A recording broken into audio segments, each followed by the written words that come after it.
Greyhound racing community was left reeling yesterday after Racing Minister Winston Peters announced the government's plans to end greyhound racing in New Zealand.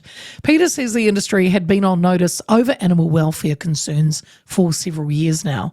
A landmark 2017 report by former High Court Judge Rodney Hanson QC found high rates of injury and euthanasia, high numbers of unaccounted for dogs, and low rehoming numbers. Greyhound racing will be phased out over the next 20 months, not 20 years, 20 months.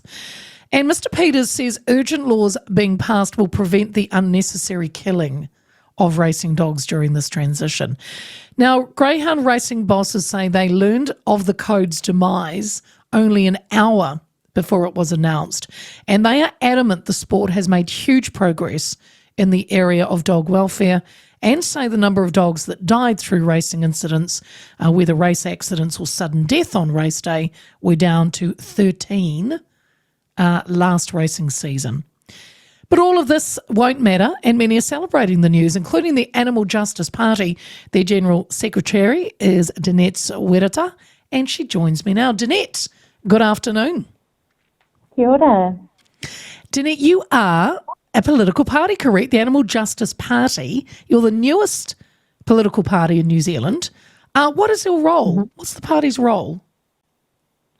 So we are advocating for animals across New Zealand. There's, I think, about 19 parties globally that do very similar things. So we are very lucky to be part of this movement, and there's obviously lots of charities and advocates and organisations doing incredible work for animals, and we really needed a party to be in that political lane. So here we are, the Animal Justice Party. There you are.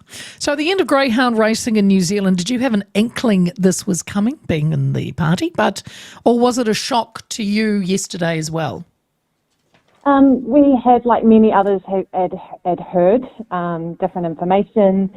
We've all been waiting. As I said, there's so many amazing people that have been part of this movement to have greyhound racing banned, and we've all been waiting. So we didn't know that it was going to happen when it did, but we have been hoping that it would happen soon. So lots of relief.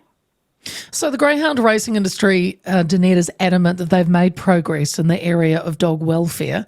They even talked about a successful rehoming program for retired dogs.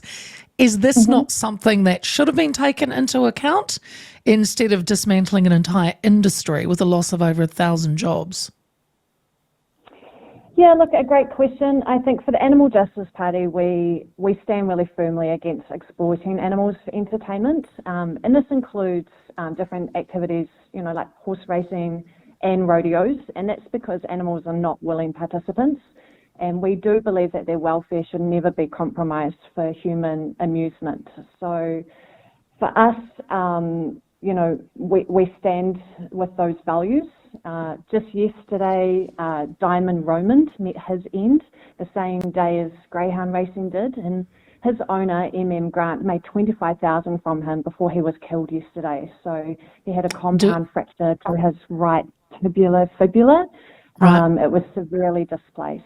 How long, do you know how long this dog had been racing?